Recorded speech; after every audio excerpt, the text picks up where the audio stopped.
for your patience with me. You gotta love modern technology where you can get alerts about pending tornadoes on your phone, but you can't control the time those alerts come, even with modern technology. As Sarah noted, I think we're going to be okay in this area. I think it's, the really bad storms are going to head south of us, but if for whatever reason I end the call suddenly and head down to more shelter, you'll forgive me for doing so, but certainly understand. So my name is Liam Dempsey. I have a marketing consultancy called LB Design, and today we're going to talk about social media, growing brand awareness. So let's get started.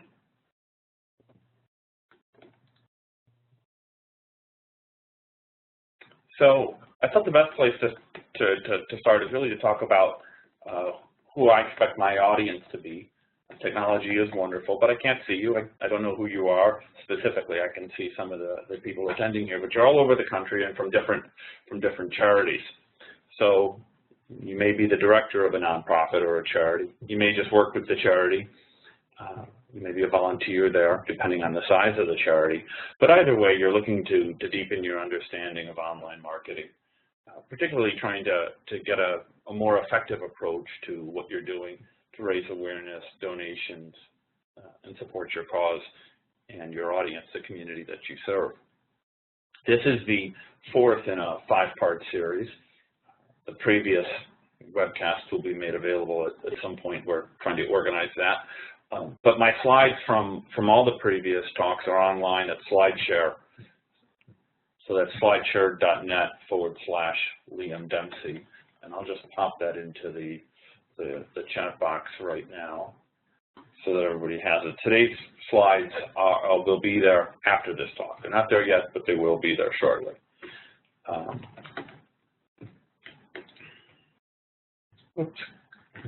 So about me, I have a small consultancy called LB Design. We've been working with nonprofits in the US and the UK since 2000. Do a little bit with some nonprofits and businesses in Central Africa as well. And social media is concerned, I've been around it a long time. I'm not everywhere, but we'll talk about where's the need to be everywhere later in this talk. But I have been on Twitter a long time. I'm a big fan of social media. I think it has a lot of value from both a personal standpoint, but also a professional standpoint, a business standpoint. Business value for your nonprofit or your charity. So here's what we're going to talk about today. We're going to get into the purpose of social media. We're going to talk about how to use it. We're going to talk about some key social media sites. Admittedly, that's a changing target, but as of today, what are things to consider? And we'll cover a little bit at the very end about how not to use social media, some of the mistakes to try to avoid, or at least things to keep in mind to help you avoid mistakes. What we won't have time to cover are the specifics of a strategy, a social media strategy for any single organization. We're lucky to have a lot of attendees on the call today, and we just don't have time to take questions and try to tailor anything specifically around your organization. Second point about which social media tools are best for your charity. A lot of that would come out in a lengthier conversation about strategy and purpose and the like. So that's something we can't do today. And we won't have time to get into talking about how do you set up a Twitter account or how do you get onto Facebook. Again, there's just not time for that today. A lot of that last bullet point, you can just Google that and read that online. So that's readily available if you're interested in that. So let's get started. Again, I apologize for getting started late. Keeping one eye looking out the window at the clouds. Purpose of social media really is community building. That's really what it's all about. We've heard about it is online marketing, online networking, social media.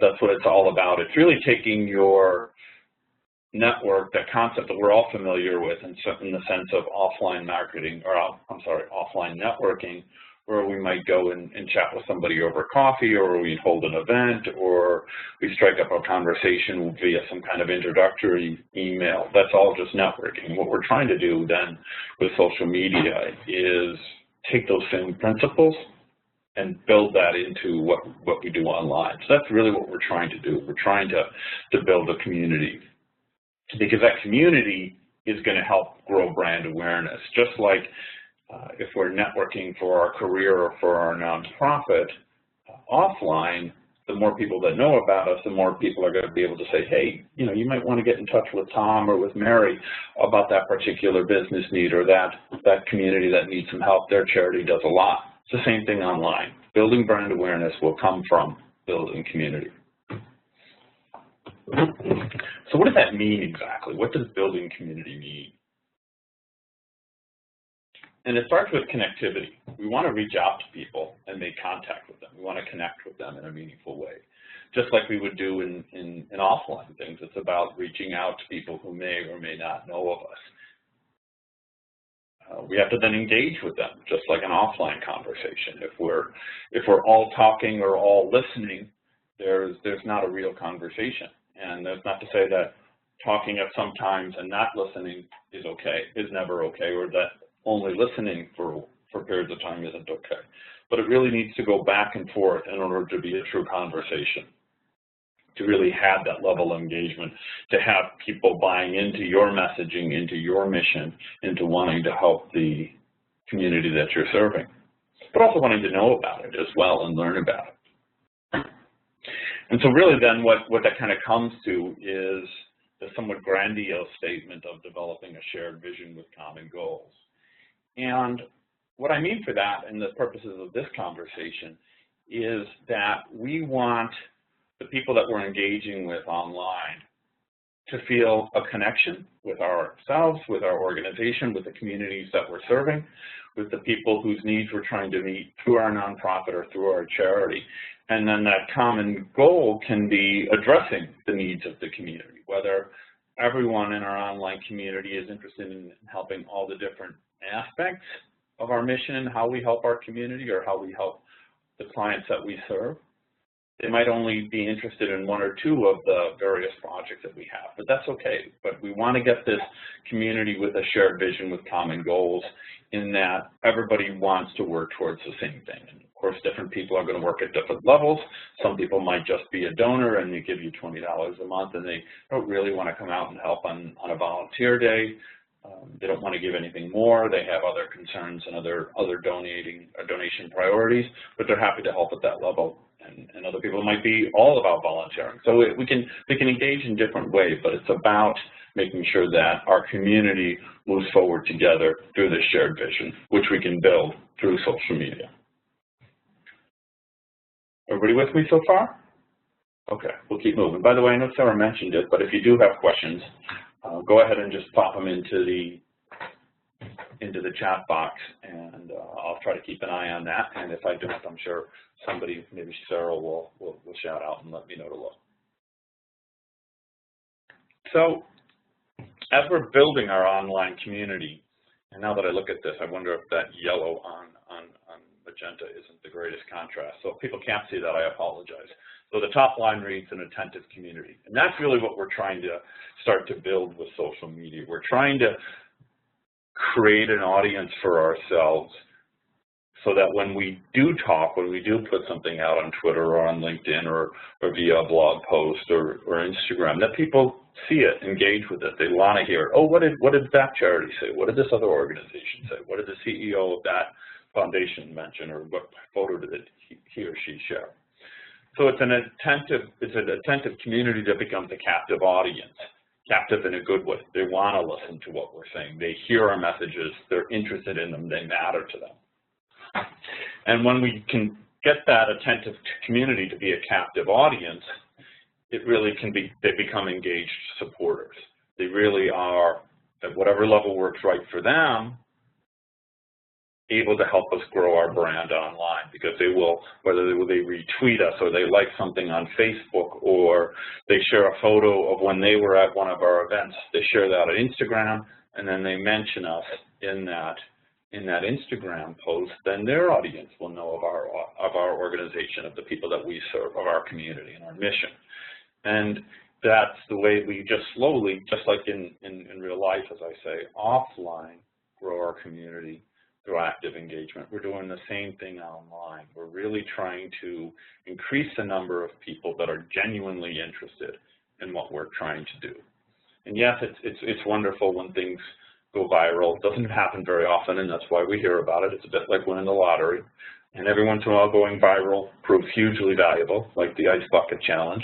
But not every case of virality has that kind of return. And just like playing the lottery is not a great financial strategy. It's a nice to have, amazing to have if it happens. We shouldn't really, as we try to build our attentive community, as we try to build our captive audience, we shouldn't try to make everything go viral, because we'll just end up spinning our wheels. If instead we try to develop that community through relevant, valuable information and sharing, that's the way we're going to get our engaged supporter. So from a business standpoint, we really do need to make sure that what we're working from online, from a social media standpoint, is an engaged supporter. Just like a business has to relate everything back to, we have to be making money. If what we're doing isn't helping us make money, we shouldn't do it. We have to keep that in mind at some level when we're working on our social media strategy. It's not just being cute to be cute for cute's sake. It's not just sharing engaging photos so that people think we're great photographers and we have a good eye.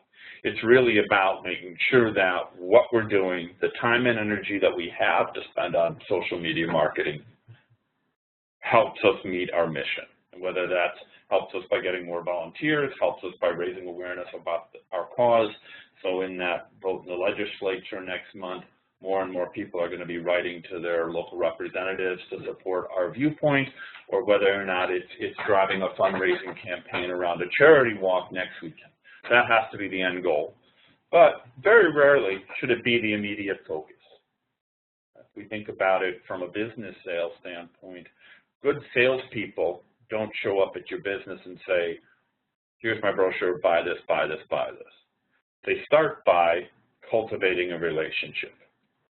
They start by trying to learn about you and your needs so that they can help.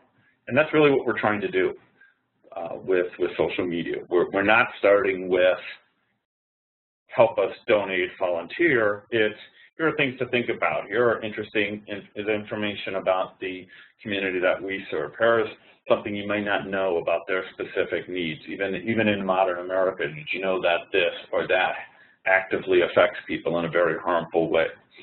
And using that to kind of build a connection so that over time, again, they become an engaged supporter.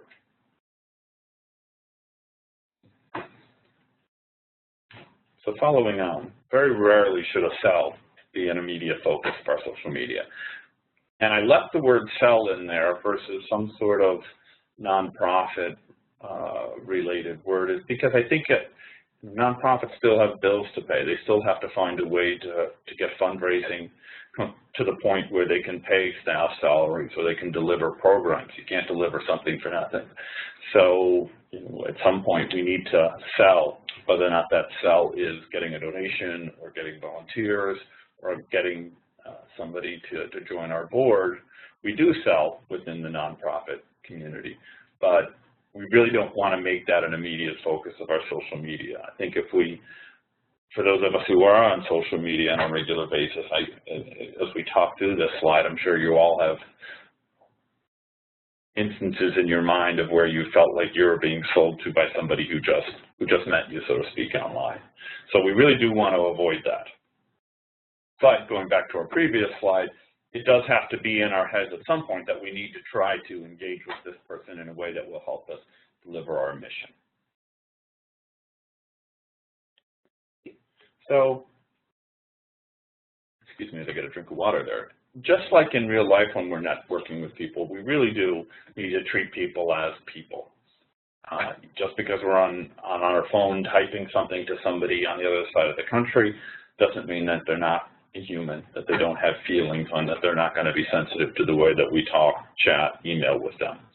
And our content needs to be reflective of that, whether or not it's a tweet or an Instagram post or a video on YouTube or a blog post with a video. It all has to be around being real, being genuine, treating people as people. Certainly we have extreme care and sensitivity for the way that we treat the communities that we serve. We need to do that with people outside of our immediate community, outside of the ones that we serve. One, just to be nice to people, but also to make sure that reflects and is in keeping with our brand. We can't try to serve the elderly with love and compassion if people outside of that demographic we just disengage with or we be a bit flippant with on social media. It's kind of an extreme case, but I think you'll probably see what I'm getting at with that. And again, I often go back to the offline.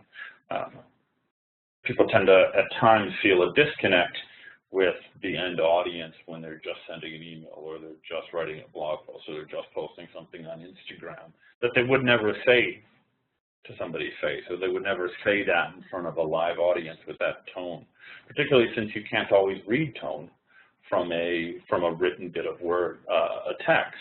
So we really want to make sure that sensitivity and that professionalism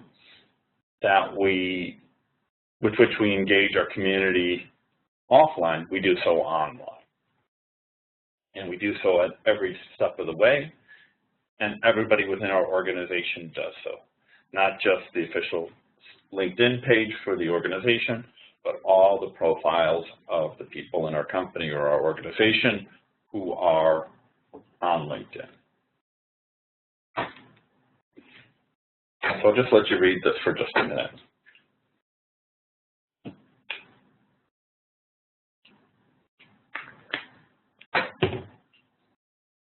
As I said at the start of this portion of the conversation,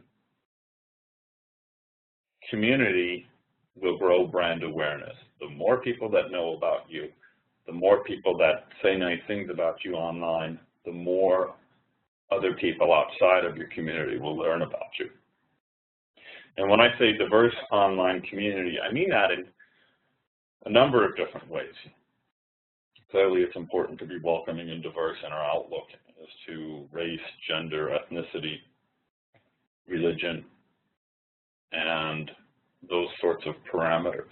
But it's also important to just try to get as many different people interested, regardless of kind of who they are or what their station is. You know, we are all humans, and if we can get somebody up in northern Maine or southwest New Mexico or Seattle or down in Tallahassee, Florida, just getting people all over, and maybe even outside of the U.S., depending on what the mission of your organization is, to be aware of us and to support our community and want to engage with us online, that is going to help us grow our brand awareness. That's going to make it possible for more people to know what we do, how we do it, and how they can help us do that. Does that make sense? Okay. So if community building is the goal, if that's really what we're trying to get at, how do we do that on the internet? How do we use a Twitter? How do we use Facebook? How do we use LinkedIn to build a community? How do we actually engage with people? How do we get people to want to engage with us? By creating and distributing or linking to or sharing what I call value adds with our target audiences. And target audiences are really the people with whom we want to engage. And I referenced that term previously last month in the content strategy talk that I did. And again, those slides are on SlideShare if you want to go back and read more about that. But what is a value add? It's kind of a vague definition, but let's just read through it. It's content that our audience will find useful, interesting, or helpful. And again, that's super wide open and could mean just about anything that's not offensive or completely useless. So maybe it'd be worth chatting through some examples, particularly relevant to nonprofits. I just so happen to have some examples. And here they all come.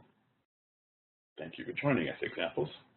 So an exciting case study. And I think the value with case studies as a blog post, and then you'll go ahead and share those blog posts out on Twitter or on LinkedIn or on Facebook.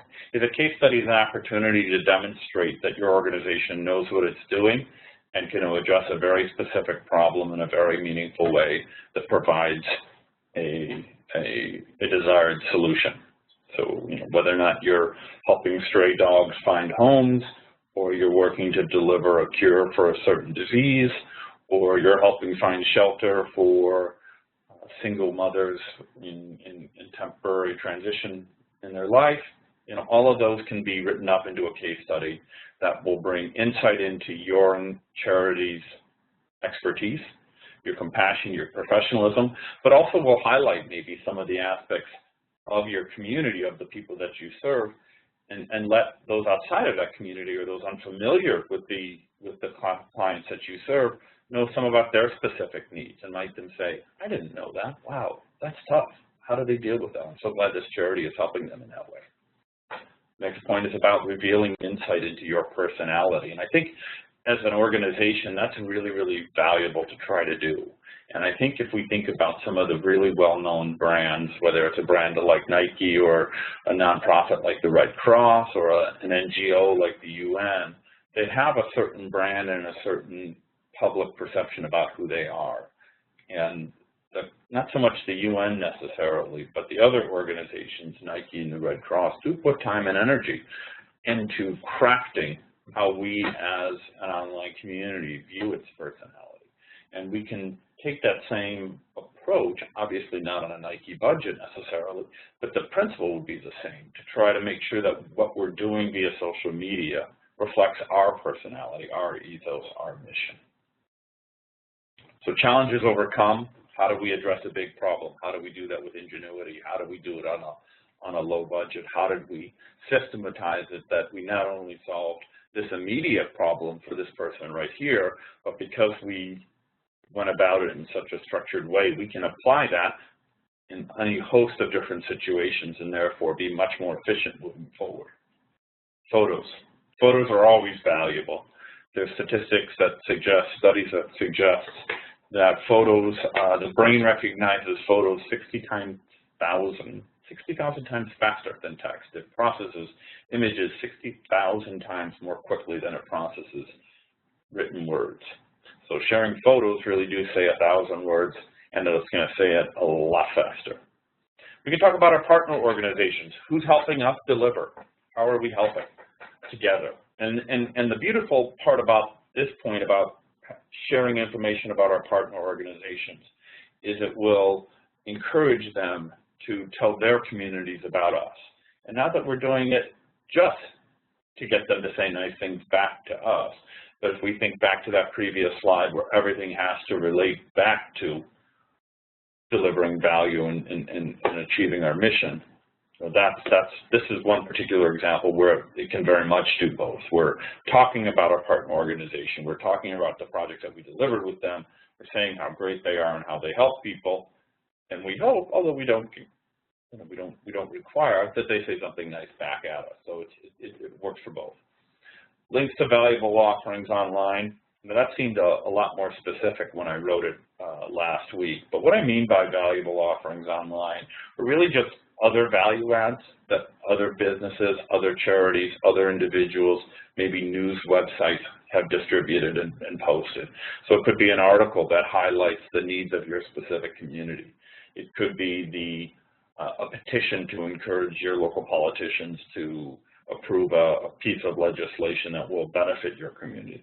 Really could be anything, but the point to take away from that is you don't have to always generate the content. Sometimes you can just share it. Just somebody else created it, let's just link to that. Let's promote that. Let's put that out on Twitter. Let's flag that up on LinkedIn.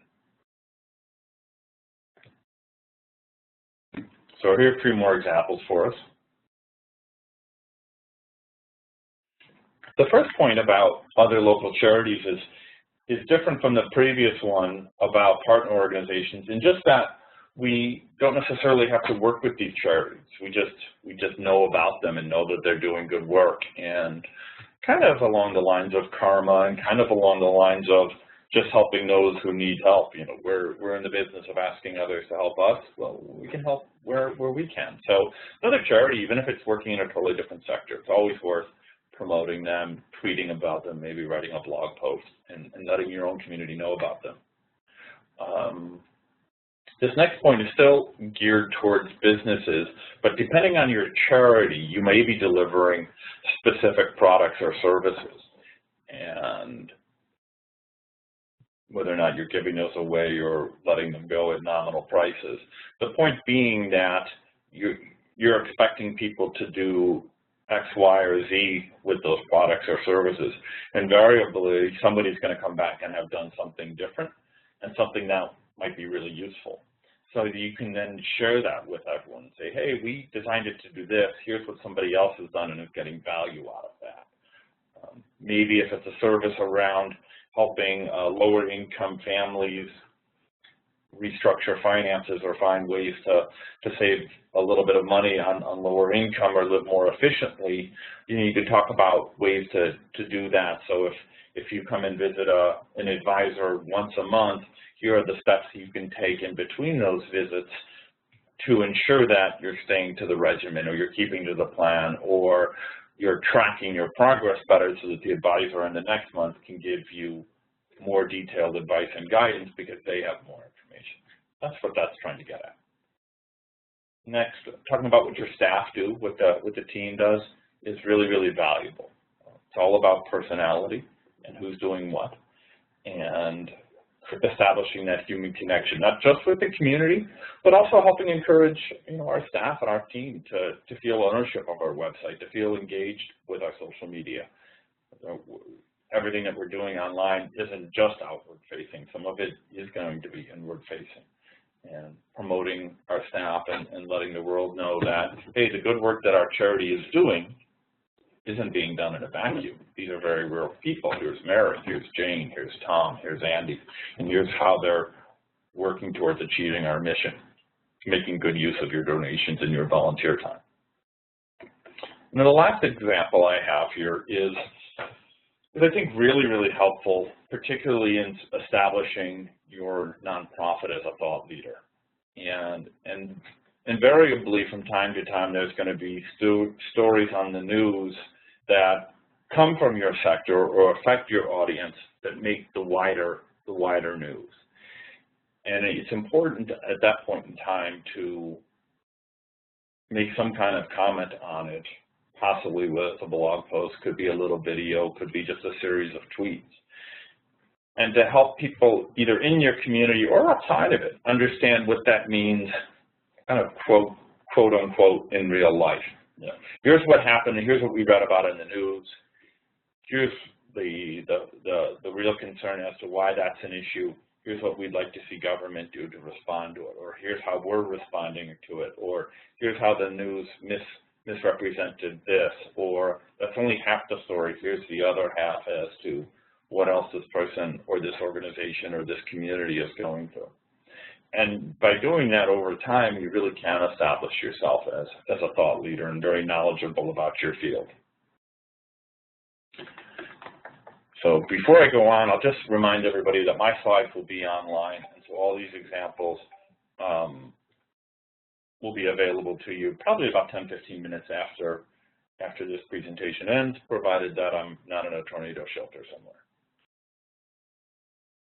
Okay, so how do we distribute our value adds once we've generated them, once we've created them? I'm going to show you an illustration that I've used in probably 3, if not all, of the previous, 3 is all, but in most of the previous talks in this series.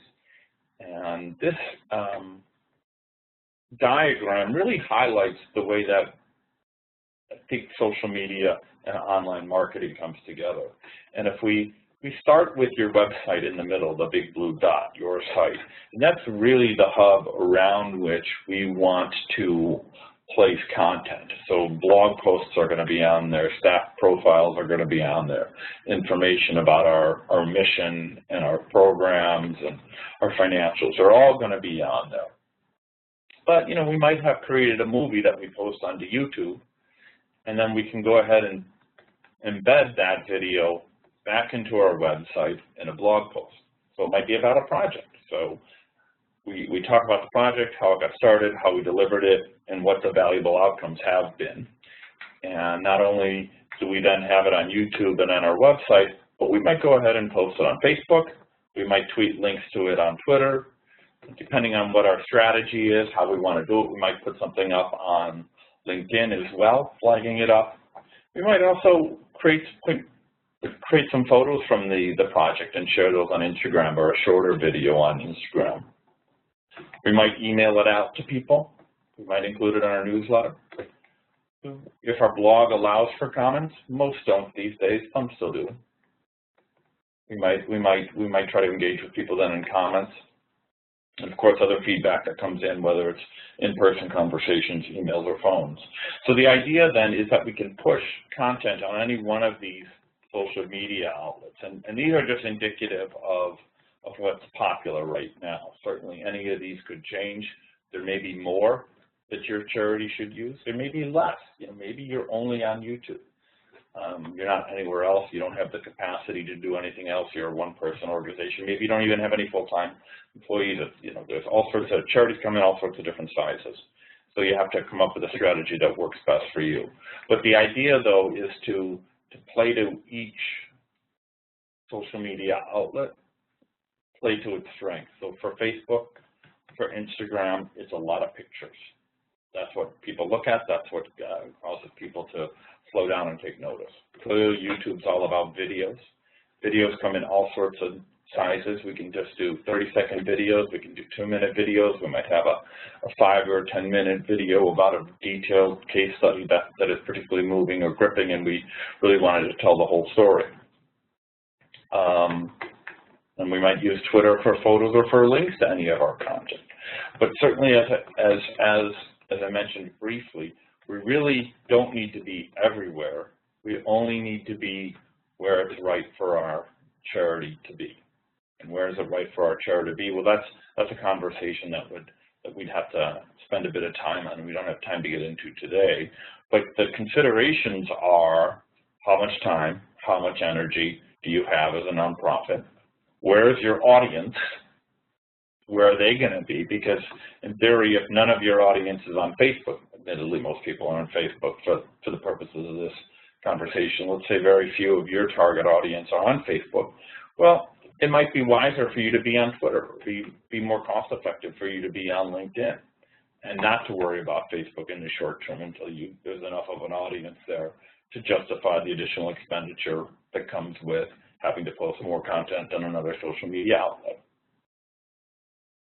Does that make sense? Everybody with me?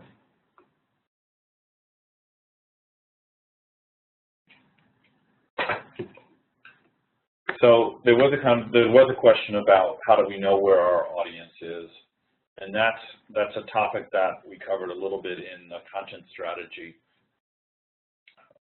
webinar from last month. So slides are available for that. And Sarah and I from Tech Impact were just chatting earlier this week that we're trying to get the previous webinars available as audio or video files. So we're worked on that. So if you did miss it, you can get the audio hopefully within the next few weeks. So what social media sites to use? And I think I've lost one of my icons on my next one here.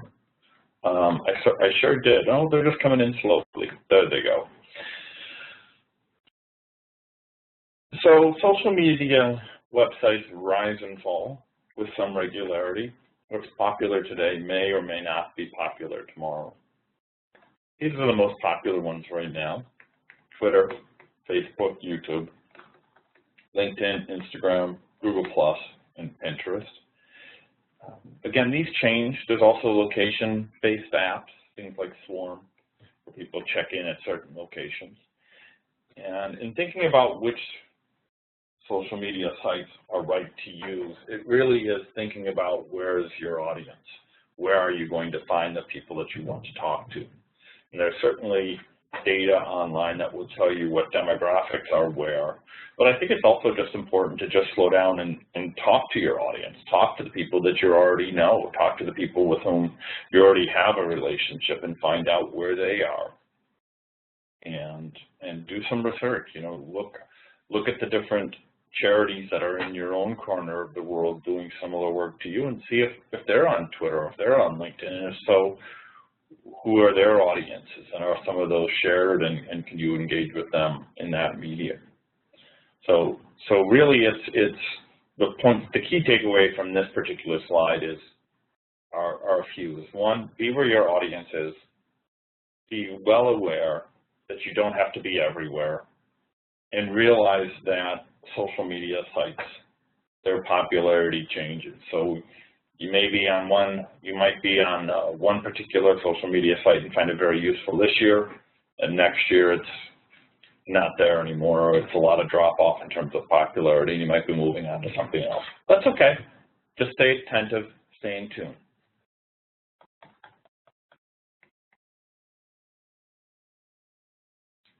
So once we've begun to build our community, our online community, then what? What do we do from there? What are our next steps? Well, we really want to make it personal. We want to send personalized content or relevant content to online contacts. What is that? Well, in Twitter, it means we can mention people by name. You know, hi Mary, thought this would be interesting to you, and just put a link to whatever we thought Mary might find interesting. We can tag people in Facebook posts, people who've come to our events. We can do the same in Instagram, and to some extent we can do that in Twitter. We can use hashtags to kind of take part in and or lead a conversation around a certain topic. And it's really just like we do in offline. If we have something that we know people will be interested in, or a very specific person will be interested in, you know, we could definitely share that with them online, because the beauty of social media is if we share it with somebody we know will be interested in that, it's very easy for them to very quickly share it with their audiences as well. So if we tweet it to somebody, if we post it on LinkedIn, if we put it on Facebook, people can share that very, very easily. And if we just specifically direct their attention to it by mentioning their name or their Twitter handle or their Google Plus connection or name, then it makes it that much easier for them to share, that much more beneficial for us.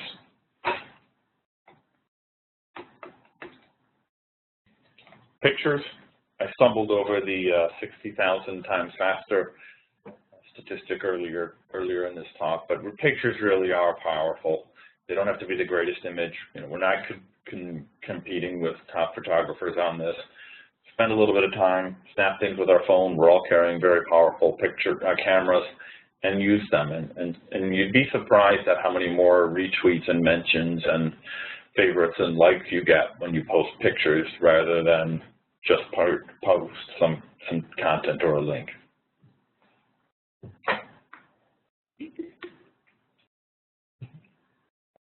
The personalization is also around the people in the organization. So it's not just making sure that our organization has a social media presence, but because the lines between personal and professional are so very gray, getting our key staff on Twitter or on LinkedIn or on Google Plus can be really beneficial for the organization. Does our CEO run a Twitter account for herself? Is our head of projects on Google Plus putting out content relevant to the charity? Those are great ways to further build the online awareness, because you're then tapping into the networks that those individuals have as well. I mentioned this on our previous slide, that we really do want to stay current. We don't have to jump on every social media trend that happens, but we should be aware of them. We never want to be the last one to the party. We very rarely want to be the first one there, but it's not cost effective for us to be the first one there. But as long as we monitor trends and stay on top of these things, revisit every 6 months, something like that, we'll be able to make sure that we're engaging our audience where they are. So I said we're going to spend a little bit of time talking about some social media mistakes and things to be aware of. So I'm going to go through those now. We've got about 12 minutes left in our time slot. I apologize for getting started late. So I'm going to go through these a little bit more quickly than I otherwise would have. and I'll try to allow for a few minutes of phone calls at the end, or I'm sorry, of questions at the end. Questions. Don't leak the big news. So this is an article about how Twitter's financial returns for a certain quarter were posted online before they were officially due to be announced, and a news website scraping tool went ahead and caught those and tweeted it out. So the point of this is, be very, very careful. If you're having sensitive information that you want to put out on Tuesday at 2 p.m., make sure it doesn't go out on Monday at 2 p.m. or even Tuesday at 10 a.m. We really got to pay attention to this, because once it's out there, it's no getting back. It's gone. It's out there. Everyone knows.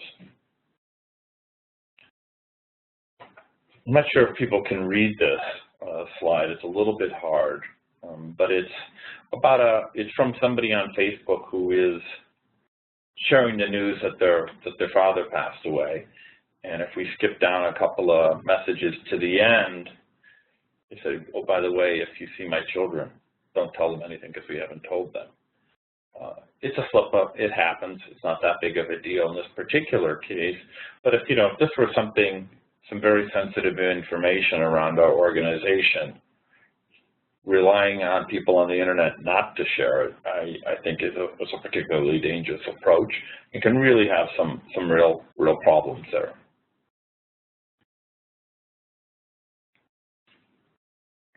This I thought was a little bit funny. It's a little bit old, but the wife of the head of the British spy agency MI6 blew her husband's cover on Facebook a number of years ago, and that is the very nature of social media. Anybody can say anything about anyone, and we really, really do need to be careful about what we're sharing, how we're engaging with social media, and who we're letting run our social media accounts. We really have to make sure that the people that are in charge of Twitter and LinkedIn and Facebook and blogging, we can trust to follow our guidelines and our rules, and that we'll really think about what they're saying before they say it, before they click.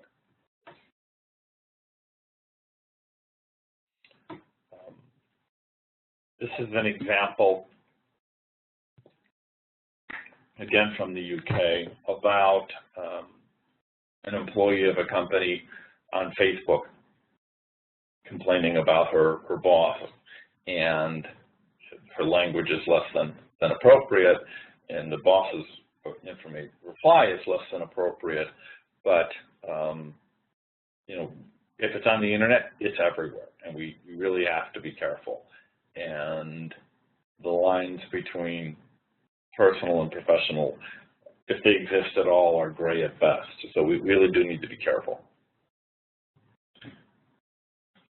There was a case a number of years ago, a situation a number of years ago, where a woman, online marketing consultant, or at least a marketing consultant, got on a plane in Amsterdam to flew to South Africa, and as she did, she tweeted at best insensitive, at worst quite rude, quite racist tweet that, of course, she was on a plane and didn't have internet connection, and the Twitter storm that erupted while she was on the airline was such that when she arrived at the airport in South Africa, there was a crowd of onlookers, as well as the media and press, waiting to greet her. So she had no idea what she had started.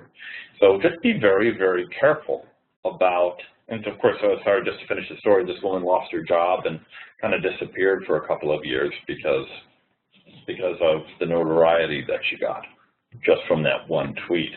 So it's just a reminder of just how dangerous and quickly the internet can spread things, and therefore how specific and how thoughtful we need to be in our language.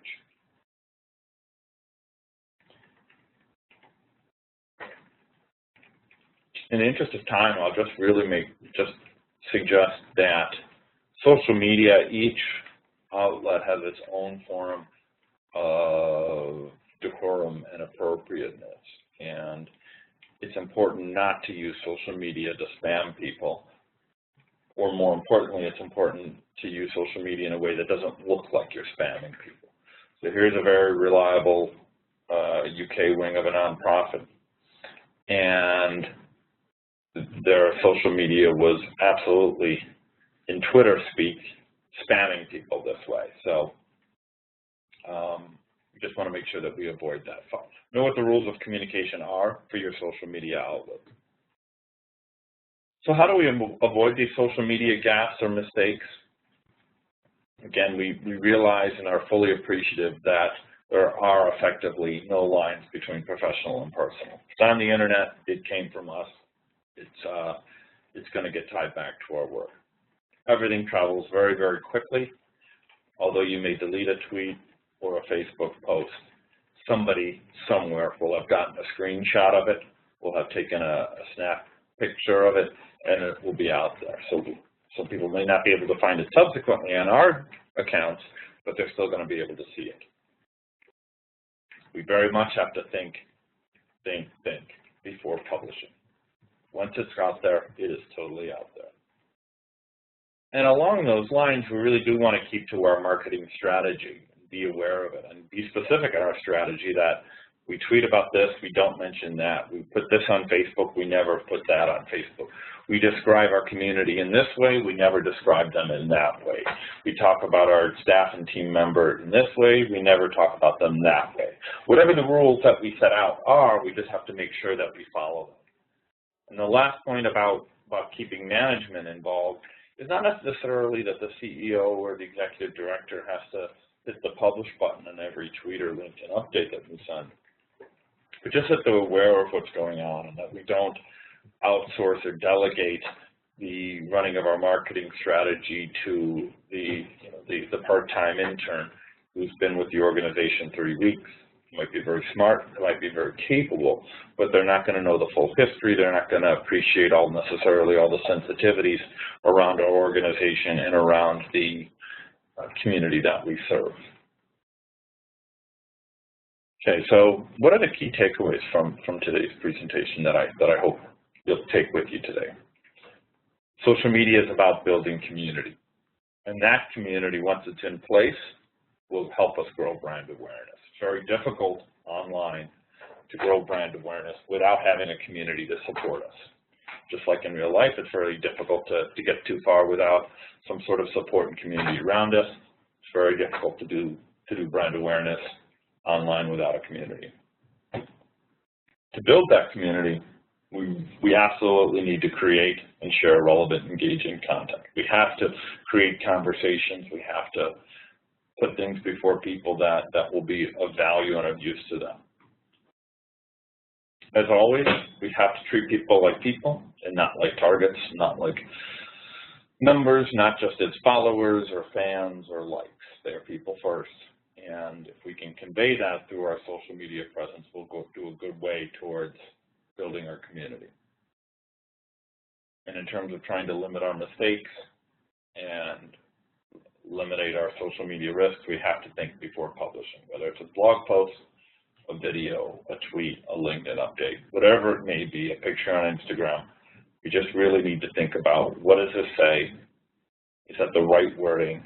Could somebody read this in a way that would reflect poorly on us or our organization? So with that, I'm going to turn it over to you folks and ask if any of you have any questions about today's presentation.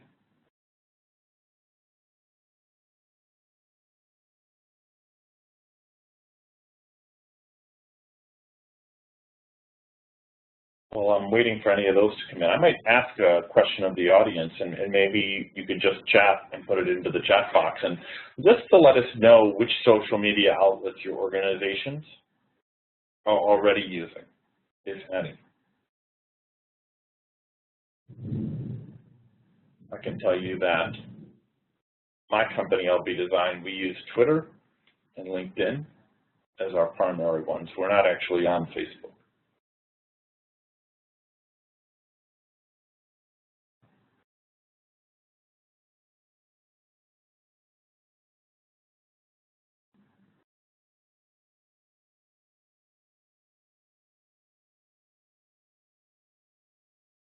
Well, Sarah, I think here we go. Here's some people coming in. Excellent. I'm not seeing too many questions, and I'm seeing a couple of Twitters and Facebooks and people putting things back in. That's great. That's great. So, Sarah, maybe I'll turn it back over to you if you had any wrap-up points for today's conversation. Thanks so much, Liam. Nice job.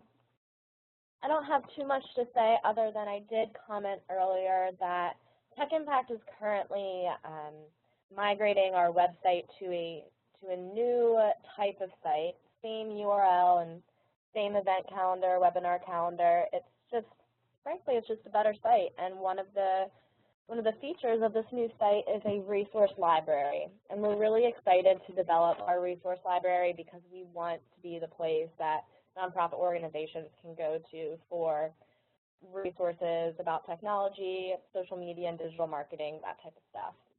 So give us a few weeks and we will have these videos edited. This was the 4th presentation Liam's done for us. We have one more scheduled in July. So we will have all these videos available for you to share with friends, colleagues, and just to come back whenever you need them. Thanks so much. Please let me know if you have any questions, concerns. My email is listed previously in the chat box. And that's all for now. Thanks, Liam, again. My pleasure. Thank you. Great. I'll leave the window open for a few more minutes so anybody can take notes if they would like to. And I hope you all have a great Tuesday and a great rest of your week. Thank you.